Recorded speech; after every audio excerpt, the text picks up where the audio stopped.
Let me tell you something that nobody talks about. Your overthinking didn't appear out of nowhere. It wasn't randomly assigned to you like some cosmic lottery. You weren't born lying awake at 2 a.m. replaying conversations from 3 years ago. This habit, this pattern, this exhausting mental marathon you run every single date was built, piece by piece, experience by experience. And here's the part that changes everything. It was built to save you. Overthinkers learned early that mistakes were expensive.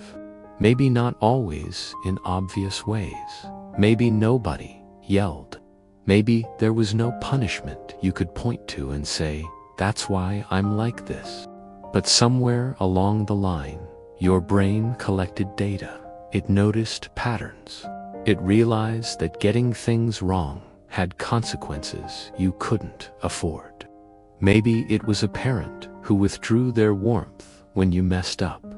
Maybe it was a teacher who made an example of you in front of the class. Maybe it was a friendship that dissolved the moment you said the wrong thing. Maybe it was watching someone else get hurt and your brain took notes. Don't do that. Remember this. Stay vigilant. So your brain did exactly what it was designed to do. It adapted. It built a system, and that system is overthinking. Every time you replay a conversation, your brain is checking for threats. Every time you imagine 17 different outcomes for a simple decision, your brain is trying to find the safest path. Every time you second-guess yourself, you're not being ridiculous or dramatic or broken. You're running a program that once kept you safe. The problem is, that program doesn't have an off switch. You're not dramatic. You're trained by experience. There's a profound difference between someone who overthinks for no reason and someone whose entire nervous system learned that hypervigilance equals survival. You don't overthink because you're weak or flawed or need to just relax more. You overthink because at some point it worked. It protected you. It helped you navigate situations where one wrong move felt catastrophic. And your brain remembers that. Here's what most people don't understand. Overthinking isn't actually about thinking too much. It's about fear masquerading as preparation. It's anxiety wearing the costume of productivity. It's your nervous system saying, "If I can just figure out every possible angle, I'll finally be safe." But here's the cruel irony. You never feel safe enough to stop. The real problem isn't thinking too much. It's never feeling safe enough to rest. That's the sentence that breaks most overthinkers wide open, because it's true. You know it's true.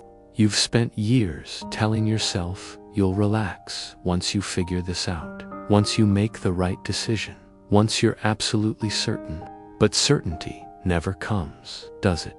There's always one more angle to consider, one more possibility to prepare for, one more thing that could go wrong. So you keep thinking and thinking and thinking until you're exhausted, until your brain feels like a browser with 400 tabs open, until you can't remember what it feels like to just be without analyzing, predicting, preparing, protecting. Let me be clear. I'm not telling you to stop thinking. I'm not about to hand you some toxic positivity nonsense about just choosing to be present or letting go of what you uncontrol. That's not how nervous systems work. That's not how trauma works. That's not how years of conditioning get undone. What I am telling you is this. You need to understand why this is happening. Because once you understand that overthinking is a protection mechanism, everything shifts. It's not a personality flaw. It's not evidence that something is fundamentally wrong with you. It's proof that your brain learned to keep you safe in an environment where safety was unguaranteed. And that's not your fault, but it is your responsibility to start creating new data. Your brain built this pattern based on old information.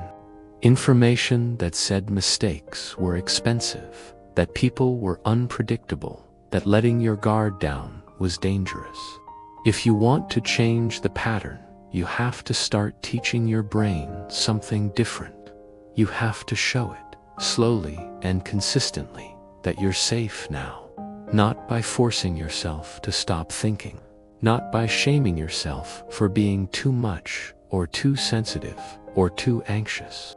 But by creating small moments where you practice something different, where you make a small decision without spiraling, where you send the text without rewriting it 17 times, where you say what you mean and resist the urge to over-explain and backtrack and make yourself smaller.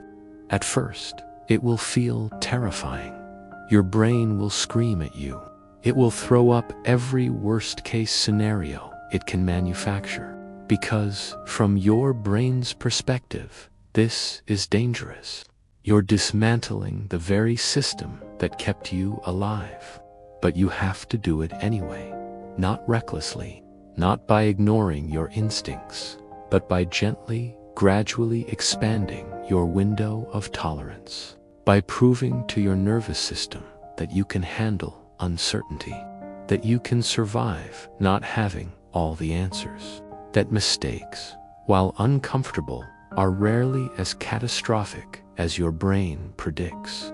This is hard work, possibly the hardest work you'll ever do, because you're not just changing a habit, you're rewiring your sense of safety in the world. But you can do it. I know you can, because if your brain was smart enough to build this protection system in the first place, it's smart enough to learn a new one. One where you don't have to be perfect to be safe, where you don't have to predict every outcome to be worthy of rest, where you can exist without constantly bracing for impact. You deserve that rest. You deserve to set down the weight of constant vigilance. You deserve to trust that you can handle whatever comes without rehearsing it 1,000 times first. Your overthinking served a purpose. It helped you survive, and there's no shame in that. But survival mode was never meant to be permanent. At some point, you have to ask yourself, am I still in danger, or am I just still afraid? Because those are two different things, and they require two different responses. You're not broken. You're not too much. You're not weak for overthinking. You're someone whose brain learned to protect them in the only way it knew how. And now you get to teach it something new. You get to teach it peace.